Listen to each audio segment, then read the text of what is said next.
Everybody. So Jeff Meddy, I know a lot of you all here, and great to meet all the new ones. And I have the great privilege of working with Jason and a couple others on this call with Method. Method is one of the best teams of humans I've honestly ever worked with. We have a lot of fun, and it's a group of designers, product strategists, and developers that work with some fast growth startups, but a lot of large enterprises to create new experiences, new products and platforms. We have some great clients here in Atlanta: Verizon and Aaron's and Southwire, and some of the banks, and Synchrony Financial are some of the types of folks that we get to work with. And we are also actually, I saw some Global Logic folks I have to mention, like we're wholly owned by Global Logic. And so when you need 500 engineers to scale it, we have those teams as well. And so we kind of take it from idea to full scale. And so anyways, just have the great privilege of sponsoring this group. And if you're out in Atlanta on Tuesday, we'll, as usual, be picking up a couple of beers on the happy hour tab. So join next Tuesday, or no, I'm sorry, it's Thursday, tomorrow. Thursday. Dang, I messed that up. I'm actually not going to be there, but Jason has my card. Yes, I do. He left it on his desk. Big mistake. Also want to thank a couple of other sponsors. Pragmatic Institute has been supporting Product Coffee since the very beginning, and they're one of the leading trainers of product management professionals in the world. They also cover product marketing, and they're doing a lot of work in data science and user experience nowadays as well. If you're considering some professional training, take a look at Pragmatic Institute. And Feature Upvote is a great voice of the customer tool, and it's really fast and easy to implement. Even if you don't have an enterprise solution in place, an individual product manager can grab Feature Upvote at featureupvote.com, implement it in a few minutes, and start collecting feedback from your users, engaging with them to understand what's important with them. And your users can vote on suggestions made by other users, so that you can really start to get a sense from your customers about what is important for you to think about in your product and in your portfolio. We're using that here at Product Coffee. You can go to productcoffee.com/ideas, and you'll see suggestions that people have made about the types of topics that we would cover here at Product Coffee. You can add your own suggestions and vote on the suggestions you see there as well. We got a really interesting new one last week as well that I'm looking forward to kind of exploring a little bit further. But today, it's time to get on to our main show. And I am really excited to have Martina Lauchengco here with us today. Martina is a partner at Silicon Valley Product Group and is with Costa Noa Ventures, which is a venture capital firm. And we're going to talk a lot about that because I'm really fascinated in this career transition. Welcome, Martina Lauchengco. Martina, thank you so much for making some time to be with us today. I am super excited to have you here. Welcome to Product Coffee. Thank you all for having me. It is fun to have a group. All 39 of you are on my screen. Yes, awesome. And I think we'll have even some more filter in here in a few minutes as well. I want to get started. While we're getting started, I'm going to launch a poll here. I'm really curious from everybody here on the call about your organization and the state of product marketing in your organization. Do you have in your current company a dedicated product marketing function or role more specifically, or is it kind of handled in a different way in your organization? Just let us know and weigh in on that. And while we're doing that, Martina, can we just start off by getting you to tell us a little bit about your book and what drove you to, and what kind of inspired you to write it? What kind of got you there? So I've been doing some form of product management or product marketing myself or advising others for the last 30 years. And I noticed that product marketing was generally misunderstood in most organizations. It either was a function of people who were doing a lot of the tasks and project management or launch managing or writing product collateral. And the misunderstanding was both on the marketing side as well as on the product side. And for the very best companies that know how to leverage product marketing exceptionally well, they just understood the power of the function. And most people didn't have the luxury of having worked at a place like that. And so the idea behind the book was to write it so that people who were in product that weren't necessarily practitioners of product marketing themselves could understand the discipline and what it should do for a company. so that however they're applying that discipline, be it they have dedicated product marketers where you have to share it with a bunch of people that are splitting hats, that you know what product marketing is so it can be done irrespective of who sits in the role. So that's why I wrote the book. That's great. So, and that kind of answers kind of one of the things that I really wanted to understand, not only the why, but the impact that you wanted to have. And one of the things that I noticed you made a really big point about, and we kind of have to do this in product management as well, as you well know, is the distinction between the role and the actual position. There's the job role and there's the function of the organization that needs to accomplish it. There's always a product manager. They may or may not be intentionally doing product management, but there's always a product manager somewhere in the organization. And product marketing is always getting done at some degree. Sometimes it's getting done intentionally and well, other times it's just being ruled by the tyranny of the urgent. Yes, no, I think that's absolutely true. And unfortunately for most people, when they experience or encounter product marketing, it's in one of those flavors. So they don't know what it can look like in its most powerful form. And then also, if you find yourself having to do it, how do you know if you're doing it except like, well, I'm doing these tasks, therefore I must be doing product marketing. So that's really why I wanted to reduce it down to like, here's fundamentally what you're trying to do in terms of connecting the market to your product. And you got to that understanding through a really common but powerful career path. And for those of you who have read Inspired, Marty talks about Martina in that book as one of the big examples that he gives about the evolution of products at Microsoft and Martina's role there. But would you talk just a little bit about your transition from product management into product marketing, and then most recently into venture capital? And I'm really interested to understand how that evolution has kind of played out from your career planning and career path for yourself. Well, I'd say the big thing was I didn't have a plan. I was very driven by learning and my desire to continually learn. And that's why I started off in product management and that veered toward product marketing. And I bounced back and forth very fluidly between the two, depending on the company and the audience. So I tended to be more product oriented if it was consumer facing. I tended to be more product marketing oriented if it was infrastructure or B2B. So, and then I did pure marketing when I was at LoudCloud. And it was very much a function of where will I learn? Where will I be stimulated? If I was starting to do things that were repetitive, I was like, well, let me see what they're doing over there. And that is like, I couldn't have designed my path to venture. It was Greg who started the firm Costanoa. He and I were product managers together at Netscape. And we just always enjoyed working together and had a great respect for one another. So over a decade and a half later, we're like, how do we work together again? And he carved out this role that I think my view of venture capital was very different from the outside than what I now understand it to be on the inside. And I really love the work, but it was totally different than what I was expecting. So I couldn't have designed this path. I just enjoy the learning. Do you think your careers, yours and Greg's careers in product management and product marketing are having a unique impact on how you're approaching venture capital? Or are you finding that's a very common thread within the venture capital world? It is definitely a path into venture capital. And we certainly at Costanoa index very heavily toward that. At least a third of the people who are at Costanoa came from product backgrounds. It does let us uniquely see things that aren't visible to others. So one of our investors, Tony Liu, he was a product manager at Databricks, and he invests in the data infrastructure area. And he invests at company formation. He's able to see open source projects that are getting a lot of traction in the market.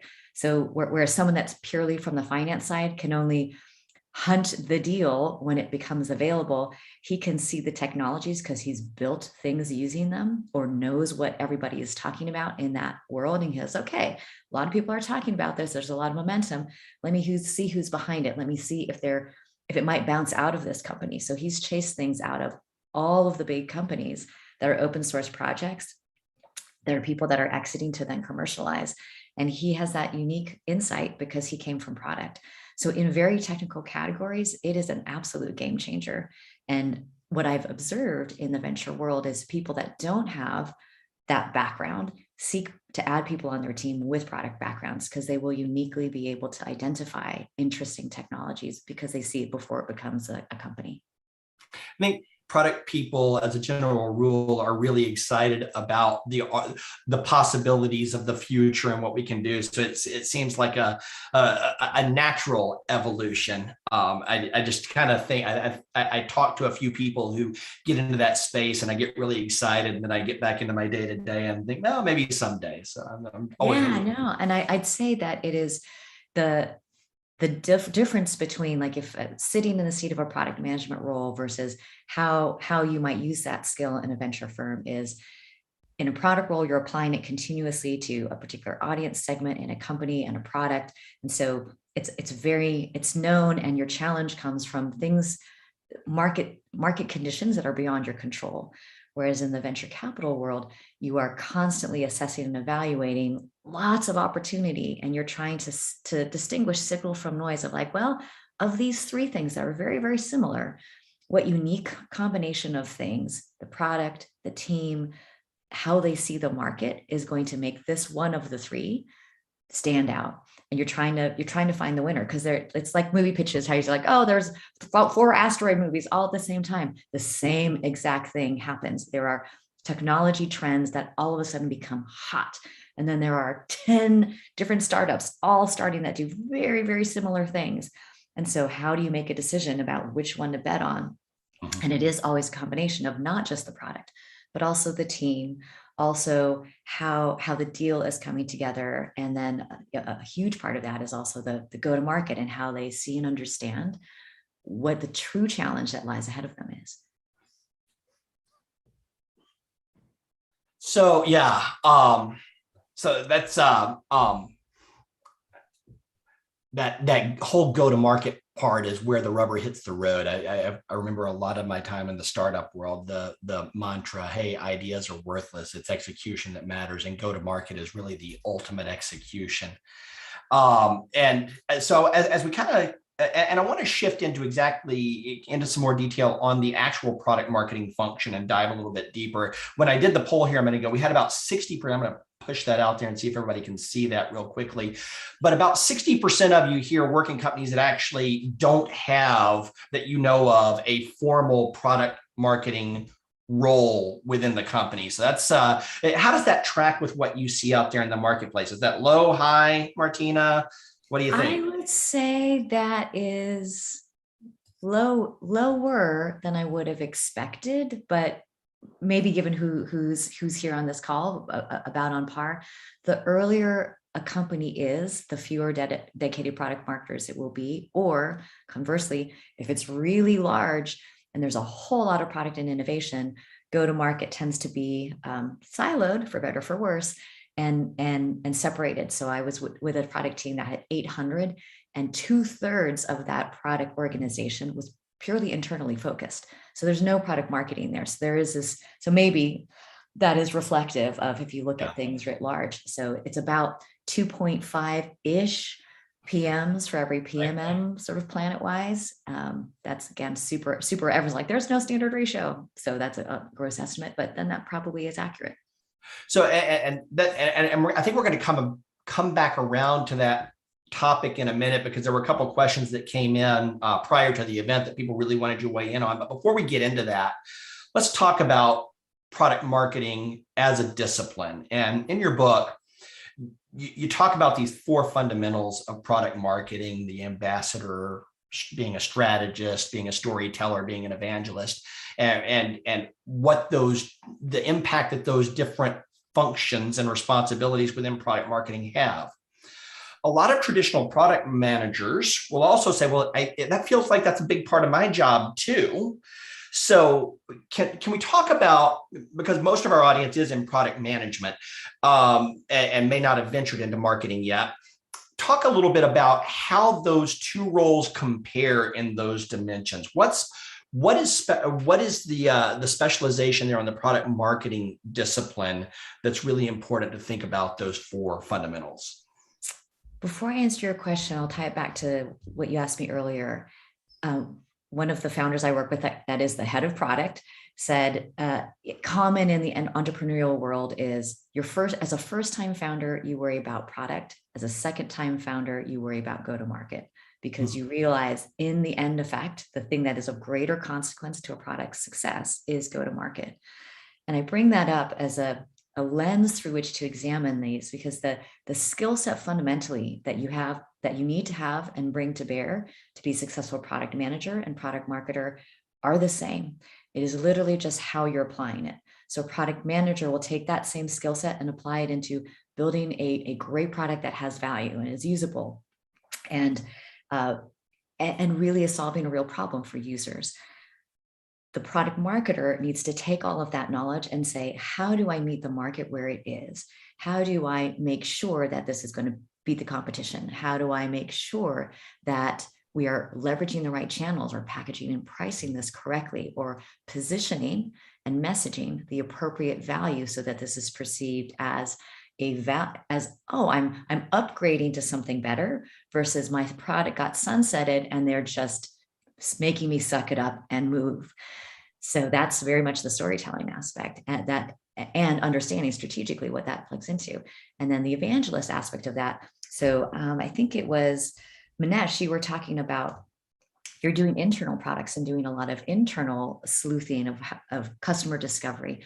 Evangelist is not that you are the evangelist, it's that you're enabling evangelism by others. So if you are an internally focused product, as an example, it might mean that you pick out 25 super users and you figure out what those super users would find most valuable, and you develop and templatize demoable things that they could stand up instantly. And because those 25 super users know exactly what they can do, and they're the ones that are going to evangelize and say, hey, everyone should use this. It's not about you guys doing internal marketing. It's about those 25 super users taking it in all of the places that they go and showing it in those contexts. And people are like, oh my gosh, that's so great. How do I get one of those? And that's what winds up doing the quote unquote marketing for that product. So it's thinking through each of those things. And the reason why that matters to product and thinking about that go to market is you might build something differently or prioritize it differently. If you know, we need to have these really easy to use templates from day one, as opposed to let's get this product so that it works. And then let's get it out to users, and then let's see how they use it. And based on how they use it, then let's develop some templates to make the use cases for those initial users better and easier. It's just a different way of thinking about why you build what you build, and most importantly, when you prioritize what you build. So yeah, so that really plays into the whole strategic picture of the entire product life cycle. And when you're right there initially, when you're really starting to figure out and dig into the whole notion of product market fit, it's not just about your go-to-market in general. It's really about your understanding of your market in the first place that's driving the product from the outset. Yeah. So the four fundamentals, they're actually ordered in the order in which you need to think about them. So one, the ambassador is connecting customer market insights. You want to know and understand what that market is. But two, that's the strategist component, which is directing your products go to market. The big key takeaway with this one is most teams think of what are we going to do? How or why are we going to do it? And the very last thing they think about is when. It is the inverse of that. If you are thinking go to market strategy first, you start with when, because you're trying to think through when is there capacity in the market for this, or when is our competition doing something where might we have tailwinds that gives us extra loft. So you're thinking about the when from the market and customer's perspective. Then you go to the why. Well, is this to make sure that we have and ensure our leadership position? Is this to help our upgrade numbers to make sure we're hitting that amount of revenue? Is it to fill our pipeline, or to help with retention, or help whatever it might be? You need to know the why. When, then why. Then that determines the what. And last comes the how. We always assume we figure out the how, but that is an inverted way of thinking. That's market forward. That is the opposite of what most teams do. And so if that's the only thing that you do that will help drive your team towards more market-oriented strategic thinking. That's a really interesting take on the win notion. In the book, you went really deep on a good example from Salesforce and Demandbase, where the win of the launch was what you really focused on. But that's even a different layer than I picked up on in that discussion, that really understanding the when this solution needs to be available to the market drives a whole bunch of the initial strategy and gets back to the why. That's a pretty cool take. Yeah, I mean, so I had a meeting with this young product manager who I mentor, and they just lost 2 other product managers and another director of product, and so they're totally resource constrained, and so already a lean team is going, oh my God, how do we do this? And I asked her, I was like, what do you guys do in your prioritization meetings? She's like, well, we look at the 50 things that we need to do and figure out what are the 5 that we're going to get done this week. And I said, okay, if all you do is ask at that very same meeting, what might have a little more market tailwind, or what's happening to customers that might make this more meaningful, and that becomes a frame through which you're making that decision of which are the 5, because all 5 are not equal. All things are not equal. And most product teams look at it through the lens of what can be done. And then that's what's easy for us to do that, might meet a customer's need and blah, blah, blah. So there's a criteria, but it doesn't tend to be very market forward. So that forces you to think through the when. Well, when will this matter?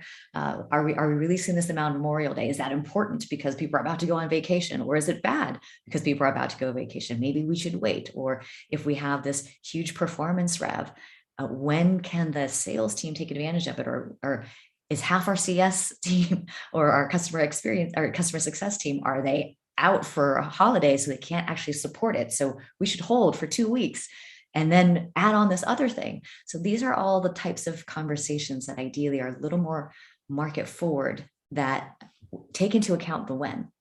I remember when in a previous role that I had, we were also in marketing technology, and it was really crucial that any major innovation, the latest you could hit the market with it and possibly get adoption in that calendar year was going to be July.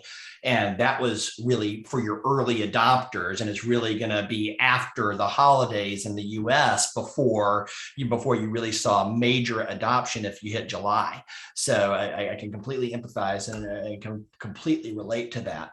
So, well, just the VMware PM who was talking about, we're looking for opportunities that increase our ability to compete and increase our ability to grow in new markets. That's a perfect example of, let's say you identify an important vertical. The legal vertical, this is one I talk about in the book. The legal vertical was, for Word, crucial for growth. It's like we have to have lawyers because this is the lifeblood. They use a word processor every single day.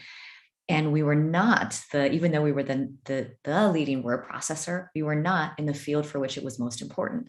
So we knew it was a critical vertical for us to grow into. And when we looked at the product couldn't actually do some crucial things that the legal market needed. So in that intervening period, we had to use product marketing to position what we had, which was, well, for some forward-leaning law firms, we don't have these little gritty features. They're a little more tech forward. They can handle it. We'll just focus on Office. You need PowerPoint for what you're doing in trial. You need Office to do these analysis and create these pretty graphs. So we marketed it as part of a whole that would get there. And that worked for much larger, more tech forward law firms while the product was catching up. So we had a lot of go-to-market work and product marketing work that shaped the value for what we had in market while the product was catching up. When the product was ready and it was like ideal for the legal market, then we went hard into that vertical and marketed the heck out of it. But the product was ready at that point. So that's an example of, we saw the opportunity, the product wasn't ready. We knew there was product marketing work to bridge us there. And that's what, at mature companies, that's a lot of what some of the product marketing work might be. Some of us are old enough to remember that competitor WordPerfect that was kind of dominating in the space at the time. Not all of us here are old enough to remember it. WordPerfect? What was that? Yeah, so that's great. So, first of all, I do want to remind everybody on the call right now that this is not just the Jason and Martina show. I would invite you, if you've got a question or something that you want to explore a little bit more deeply, please feel free to raise your virtual hand using the reactions panel, and I'll call on you and pull you up here to ask your own question. I also see quite a few questions coming in the chat, and we'll try to get to those. And I've got a couple that we're going to dig in on, and I do want to kind of start moving the conversation towards leadership a little bit, Martina. One of the things that we're really focused on at Product Coffee is helping product people rise as leaders that have a positive influence in their companies. So I'd like to explore the dynamic between product management and product marketing a little bit more specifically, since the bulk of our audience is in a product management role right now, but might be thinking about the go-to-market side and the strategic side of things and how they can influence better. I'd like to really talk about how some particularly effective product managers that you've encountered throughout your career and how they have interacted with product marketing or marketing that made them especially effective as individual contributors. At the IC level, I think the thing that I've seen blow people away is when you use market-informed data to help shape the outcome. Many product managers focus on, here's what my product can do, or here are these features, why won't you talk about it? And they don't take that broader market lens, saying, this is why this is important for our, and align it to the business. This is how we're trying to grow. This is why this audience is important, which is why we now built this body of work or features or have these enhancements in mind, because it will help us capture and move this, which will displace this competitor, or it will make sure we stay competitive. We're viewed as more innovative than the GEs or those other incumbents that have a lot of resource. And they put it into that broader market context. That makes an IC totally stand out, because the expectation at the IC level is they're good at the tactical job of managing what gets built. And the more expansive leadery person shows they have the capacity to think beyond product and how it might impact the market, which will ultimately impact the business. So that through line all the way through to the business is what makes someone as an IC really stand above.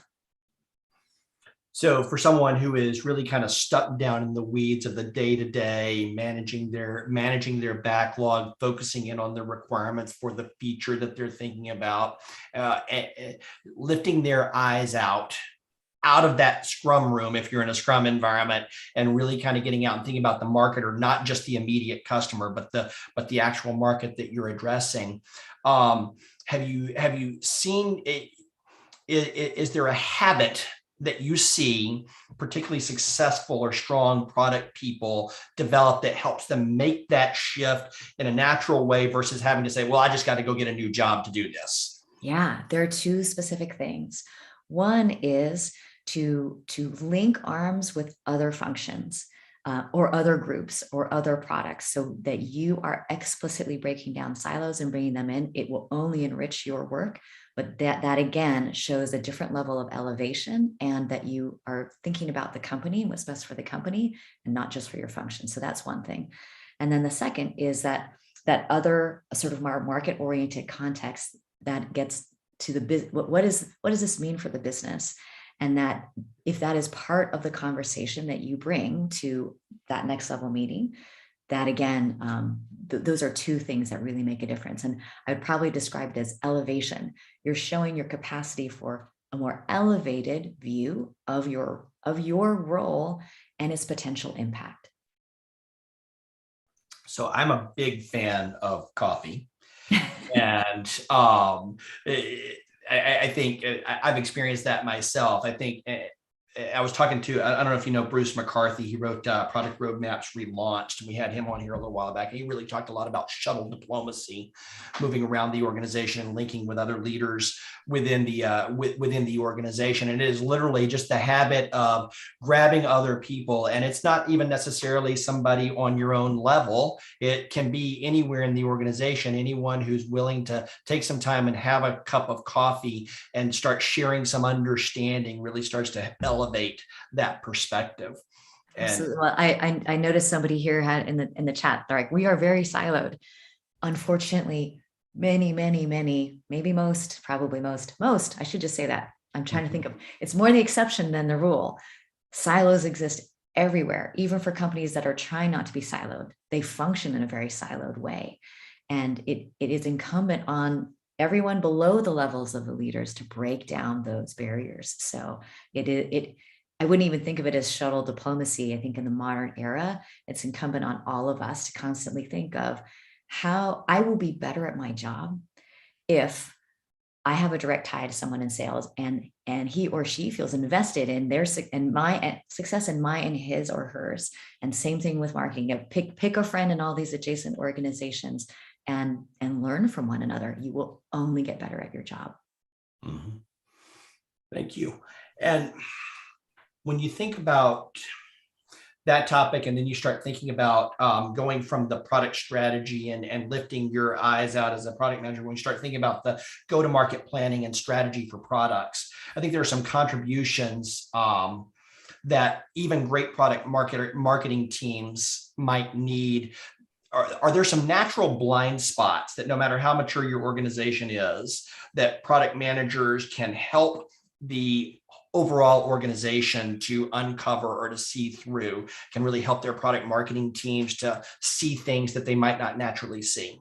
Yes, a big one is not all features are equal to the market. And if you can find the ones that matter most and focus on making them disproportionately, massively better, that is a huge win. The number of product roadmaps that I see are like, and we're going to do this, and we're going to do that, and we're going to do that, we're going to do that. And it's going to take us this amount of time. And at the end of it, it's like, we'll have that. Will that have moved the needle? I sit on boards and I would way rather see, here's this one thing that we know is going to have like massive impact in this really influential audience. And we're just going to we're going to bring it and we're going to make it exceptional. And I do see a lot of product plans that are like, well, we're going to take our 20 something NPS and raise it to 30 something, which is basically just saying we're going to suck less. We're going to go for being average. And the market, every market you guys are in, if your goal is to be average, it is not good enough. Now, you can't fix everything. You can't make all of the product exceptional, but there probably are one or two areas where if you make just those two areas really, really good, it will be noticed beyond others. Find those areas. And that's a way to hack product greatness when you can't bring the whole product along for that ride. And that's another one of those real partnership opportunities that you're talking about as well, because on the product management and the product development side, you've got good insight into what is possible. And on the product marketing side, you've got really good insight as to where you can make a difference. And those constant conversations can really bring those things together to formulate a plan to get to that massive impact you're talking about. Yeah. And I'll give you an example with a company that I'm working with right now is they have a fierce competitor that is doing bake-offs in every deal in this one area where they know they can beat them. And so that the product marketing team gets that alert from sales. And even though the sales team is telling the product team, it's just heard differently. So that product marketer has now gone back to the product team and saying, guys, we're getting our clocks cleaned here. What can we do soon that lets us at least be at parity with the bake-offs? And then how do we shift the conversation so that this isn't always the bake-off? And what can we do that end runs this conversation? You tell me, because we don't know what's possible with the product. What can we do that would be viewed as a step function better? Maybe not in the same arena, because all we can do is match them. But what's an equally important one where we know we can win massively so that we can kind of throw a little bit of shade on this other thing that the competitor is talking about? That is a direct, it's real time happening in the market. The only way to get to the answer is through a conversation. The product team had planned all of these things, but they were prioritized differently. And now they're doing them in a different order because they had that market insight. So that's what that dynamic back and forth looks like in actual action. Yeah, and that's something about product management, product marketing, the real reality versus ideality. So like the ideal prioritization versus the real prioritization that needs to happen. Yes. Yeah. And the reality is, it's highly tactical. It is a ground-based war out there for many people to get their product adopted. And so stuff happens, and then you have to, and it's not that, oh, now we're a reactive organization. You must react to not everything in the market, but that's where the product marketers need to distill separate the signal from the noise.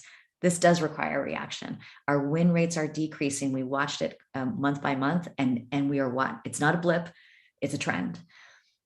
That's something that requires attention. And that's what the product management team is not paying attention to, that product marketing team should be. Yeah, and that's the difference between maybe something they need versus something you need to win. And if you can't win, then the rest of it doesn't matter. Right. Yeah, no, really, really good point. So, and Drew, I want to come back to your question in a minute about the nature of product marketing. But before I have some different types of product marketing, but I want to also jump over. I want to invite our YouTube audience. By the way, we've got a few people out there on YouTube as well. If you have a question, throw it in the chat, and I'll come back around to those in a moment as well. But before we do that, we've got a few people here on the call today and I got this 2 or 3 times. It was really interesting. They work in companies where they feel like their marketing teams that exist are pretty overwhelmed already. And they don't really have and you saw on the percentage there, they don't have a clean product marketing function or role within the organization. When you're in that situation and there isn't a strong product marketing function or a product marketing role for sure, and maybe even a weak function, what are the things, how can product managers, how can people in the organization facilitate that conversation and drive that conversation and really help influence the organization to enable marketing at the product level and to really start thinking in a more strategic way here? What have you seen work? There has to be, there are 2 things. There's a leadership issue, and then there's the organizational one. And I'll talk about the leadership issue. You have to see whether or not leadership agrees. Because if the leadership doesn't recognize it as a problem, then it doesn't really matter what you do at the organizational and tactical level. So I think it's really important to ask leadership, do we all see this as an issue or a challenge? Because it might be that, hopefully this isn't the case from the leader's perspective, like, oh, marketing's doing what we expect of them, in which case it's going to be hard to motivate people to change. But if you think it should be changed or it could be better, and you think it's important for leadership to see that, you might bring attention to what is not happening that is meaningful to the business. These are markets we haven't been able to attack. These are basic things we've not been able to enable with sales or to meet our funnel objectives, where we're falling short, or we know that our growth is less than it could be, or we're not being as expansive in the market. So point out what is not happening that could be, that's good for the business, and that will open the eyes of leadership. But first, so you need that leadership buy-in, and you need that leadership vision for that energy to be spent, so people will prioritize changing how things get done. So that's thing 1. When you get there, changing like tactically, how do we create influence even if the position hasn't been hired? You want to designate somebody that acts as we'll call it the prioritization lead. And this is where you put, a lot of marketing teams have shifted to this formation where it's more agile in nature, where they have a weekly scrum, where it's not a report out. They take input as to what did we learn last week? How should that change what we are prioritizing this week? There are a lot of marketing teams that basically like add it to the list of things they get done, and we just go through the list in order that when it came in, we get to it when we get to it, which makes no sense. You guys know your own product teams, you don't manage future backlog that way. Same thing is true for marketing teams. They should be looking and examining that list of things, of requests coming in, and manage it dynamically every week. What is most important? Are we getting attacked by a competitor, which means we might need to prioritize this competitive silver bullet, or the sales training that is more important than updating this piece of the website that has been broken for 6 months, but not enough people are going there. It just isn't going to move the needle. So yeah, it's old, but it's just not as important or urgent. And so having a mechanism and a person that can drive that weekly prioritization and revisiting of why things are getting done, that's how you can start to shift why and what is getting done.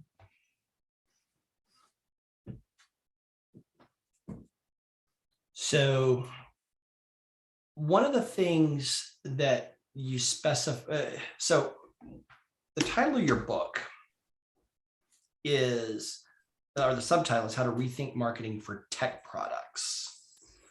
And I'm curious, the thought of, because a lot of what I see here, I don't know if it necessarily, I don't know if I would constrain it to tech products. What do you think is unique about tech products overall that requires that requires us to rethink marketing for tech products in the first place? What's going wrong in the marketplace overall today that we need to rethink?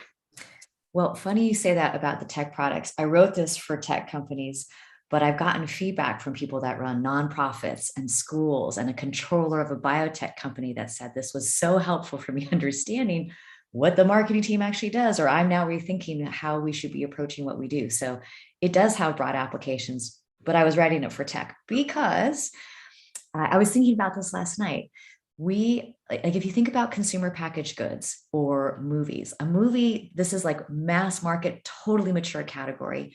No movie would get greenlit unless they knew who's the market, how are we going to market this, who are the stars. Like, go to market is half of it. Publishing, which is such an old industry that could not have been more arcane. Half of my book proposal had to be, how are you bringing this to market? And more than half of them green lighting a book is whether or not they believe the author has a legitimate go-to-market platform. They don't actually care about a single book's content. They're all equal to them. What they care about is go-to-market. And I bring those up as examples of almost all tech categories of tech are now getting to that place where they are that crowded. There are that many players. There's that much overlap, or some of these categories have now been around for a really long time. So it is just a natural outcome of the density of markets. When I started my career 30 years ago, every piece of software could fit in one store. Mm-hmm. The App Store now has 5.5 million apps.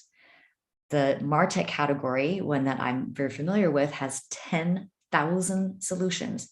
One category. That's the same as the number of cities on the planet Earth. So that is unique to tech because the product sprawl is so enormous and so big. And it is very difficult it's a foreign language to many still. And we don't realize there's this much product sprawl, and the translation layer of understanding of why should this be useful has not been massively improved. So that's why there's an urgency now around people really thinking hard about go-to-market as they build, and how do I talk about this and who is it for? Not just from the building the right product, but very specifically, how will this succeed in the market? Do you think that sprawl is a good thing, a bad thing? You're right. It's insane, the sheer number, and I guess that's why the whole product management, product marketing career paths are growing at such an astronomical pace, is because there is so much. Is that good, or is it ultimately creating so much noise that it causes more problems than it solves? What's your opinion on that? Oh, I'm a believer in technology, obviously. So I think it's good because ultimately the same number of winners emerge. There's way more competition for those winning slots. You don't have more winners because we only have so much capacity as human beings. So competition is high. We have to realize that the same number of winners will survive in all of our minds. So that's, and ultimately it pushes everyone's, like, if I want to hold this winning spot, I need to work for it, because if I'm not disrupting, someone else is going to take it from me. So what we envision is a product that I used to experience all the time in every design organization. And in just a handful of years, that is now swung entirely to Figma. So totally dominant. And then this other new disruptor just did a few things a little better, and the whole industry went with it. So is Figma a better tool? Yeah, I guess it is. I haven't used both of them well enough to know why one is better, but I can only look at the outcome and say, well, Figma clearly did a lot better because they are winning in the category. and then people love it. So I think it's ultimately good because the best products and combined with those go-to-markets will win, and we will all benefit from that. You know, there's been a kind of a mantra is not the right word, but there's been kind of a school of thought for decades that smaller companies can be nimble and more innovative than larger enterprises. And I don't know that the evidence always supports that, but that's a really great example of how a company can just come out of nowhere and all of a sudden take a leadership position. You talked a little bit about the notion of category kings. In general, I'm wondering, are there, first of all, what are your thoughts on when it comes to enterprises and innovation? Does the size of the company matter? Does momentum matter? Internal momentum versus market momentum. What are your thoughts there? I do think it's uniquely challenging to innovate inside larger companies because they're just deep grooves on how the company is used to functioning. And where I've seen companies be most successful is if they have a protected arena in which that innovation can occur, where people can see evidence of the success and change. And then everyone starts to say, whoa, that's amazing over there. How do we get some of that magic juju over here? If they go through transformation and it's like, and we're transforming, we got all these organizations, but there's no evidence people can point to as that's the winning, that's what we're striving to be. It's just a little harder. I will say also, the innovation tends to happen on the product side, and the go-to-market side, the go-to-market engine is slower to adopt. Many organizations that are mature have very waterfall-oriented go-to-market teams. Here's the training cycle. Here's our production cycle. Here's how long it takes to collateral, and nothing can change that. So it is very difficult to have a very agile product organization and pipe it out through a waterfall, very slow go-to-market team that just has its cadence and it is set. And so that in those instances, the product marketing function acts as this much more of an internal interface because you have this external machinery that is just happening, and it's trying to direct. This is the product go-to-market aspect. How do you direct aspects of that so that for your early adopters, where you need to create that points of influence, those things are getting through in the workflows of those go-to-market engines, and that they're able to be visible to your most important audiences to adopt. So it is an art of navigating through the reality of your organization that brings, you've got great resource, but it brings with it a lot of challenge and friction. Thanks. And the other question that I was kind of almost asking simultaneously and realized they were kind of two different questions is, are there any blue oceans left? It's more, I think it's a little bit more of a philosophical question than anything with the crowded marketplace. And your comment when you're talking about category kings, it's really hard to actually create a new category these days. Are there any blue oceans left? There are for sure, and they're ones that we don't see, or they're ones that right now look like ponds that will become oceans, but it's unclear. So we at Costano, we invest in the very early stage, and we're making bets on ponds right now. We're like, well, we think this is going to like artificial intelligence or machine learning infrastructure. These are things that we believe are going to be massive oceans, but they're ponds right now. There are some organizations that have it super far forward. Everyone says it's a key to how things are going to be, but what's the infrastructure enabling that? That's all very nascent. There's a question here about talking about product marketing. I just want to make sure that we get to it. Product marketing's role in doing win-loss analysis as a means of listening to the market and providing feedback back to the product teams. Mm-hmm. I think that's one of the largest, that's a huge area of impact that the product marketing team can bring to product. And it's not just doing that analysis, but it's the insight and connections that you bring, saying, okay, this is what the win-loss analysis is telling us. You don't just serve up and say, that means we need to do X. You then want to bring in any additional insights. This competitor is winning right now. And part of what they're winning that isn't clear in the win-loss analysis is they hold this position, and they've captured this term that the moment our sales team steps in there, they've already set the frame.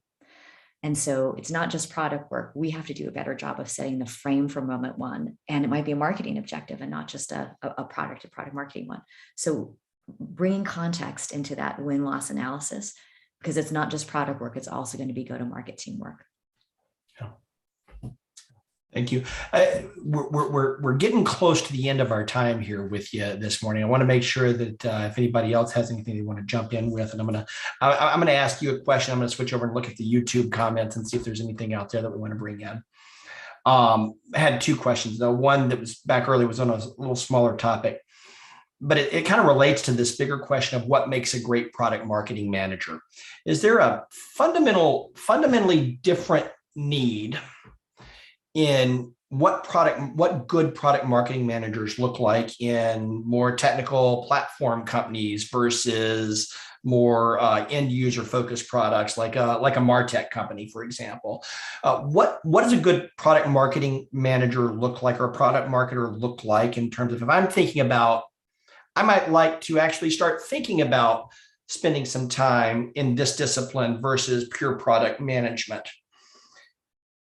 What are the skills, what are the attributes of that someone would really want to develop and say, hey, yeah, I think I could really thrive here?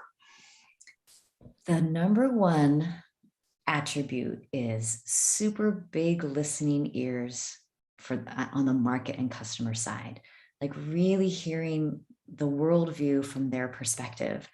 And I tell this story in the book of, I was actually just there again this year for the first time in years post-COVID, RSA, which is a huge security conference. And I watched this founder tell his story to he knew everybody and everyone he met as he was telling the story of his brand new company. Each person played back, oh, you mean like this company? Or is it like that company? Or even last night, this exact same thing happened. Brand new startup was trying to communicate to someone who was trying to understand.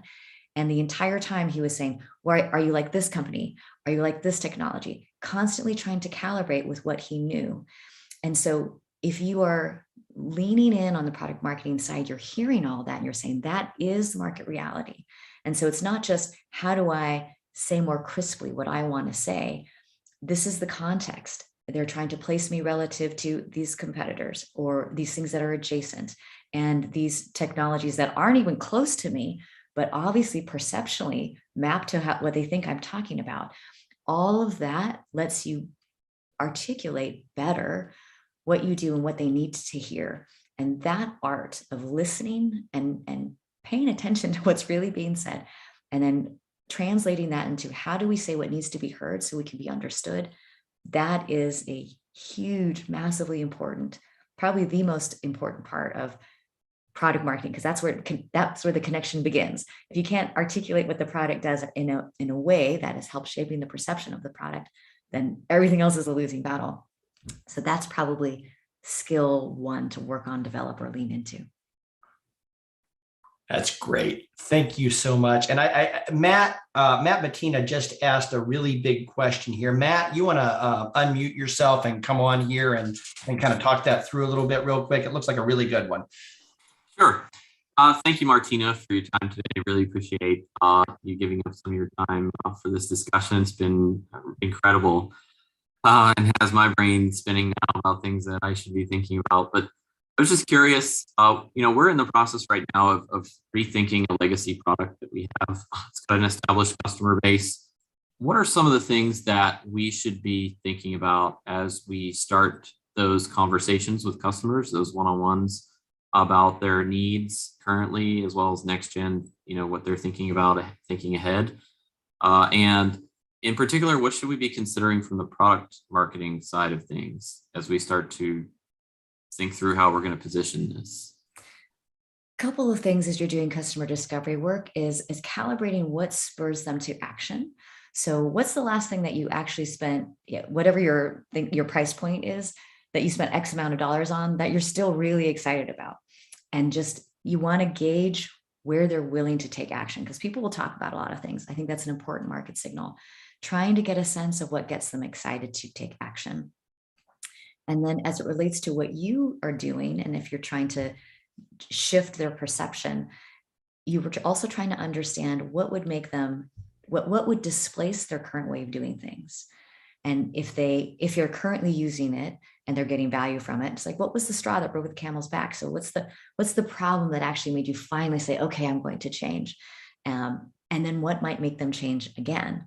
So those are things that I'd say do a lot of sensing in the customer discovery work to understand what makes them take action, what gets them excited, so you can position what you're doing into where they want to go and find that disproportionate magic, like, oh, they'd absolutely love this. By the way, they won't tell you. You'll have to infer that by things that they say or do. And I just want to give a shout out. Yeah, oh, you're welcome. Thank you. Tracy Hollister, who I'm seeing here in this chat, who we met in middle school. There you are, Tracy. And literally, she came up to me on the playground and she asked me my name and maybe spoke 2 other questions and said, "You're a Libra, aren't you?" And I'm like, yes. How did you know that? And so I will never forget Tracy Hollister. So I'm just so excited to see you all these years later. Great to see you. Yes, 40 years later, we reemerge. Great to see you. Amazing. Thanks for being here, Tracy. Thank you. I was tickled when I saw that content. I said, okay, well, they met when they were very young children. It is true. Well, that brings us to the end of our time really today. Martina, I can't thank you enough for being here. Congratulations on the book. I think it is a fantastic addition to the Silicon Valley Product Group library. It's a fantastic addition to the material that's out there for all of us who are professionals in this space. And I want to thank you so much for taking the months out of your life to write it. And you mentioned in your acknowledgments the sacrifice that your family makes in something like this. I know it's a big undertaking, and our careers, our profession is a better place for you having written this book. Thank you. I want to recommend to everybody that you pick up a copy of it and read it. If you're in Product Coffee Premium, we can launch a book discussion on that. If you want to do a book club on that, we can jump in there and do that as well. Be glad to facilitate that. And thank you so much for your time. And is there any parting thoughts you'd like to leave with us? Oh, I'm really, really grateful. Thank you for saying all those really kind things about the book. I'll also just throw out that I've been booking office hours for anyone that buys the book. If you just send in a receipt to info@svpg.com, come to an office hours. You can ask me any question. We program them into need. So totally open. Oh, that's awesome. What an incredible offer. Thank you so much. Thank you so much, Martina. And thank you, everyone. Thank you all. And good luck in your pursuit of bringing more product marketing to how you do product. Thank you. Have a great day, everybody. Thanks, everybody.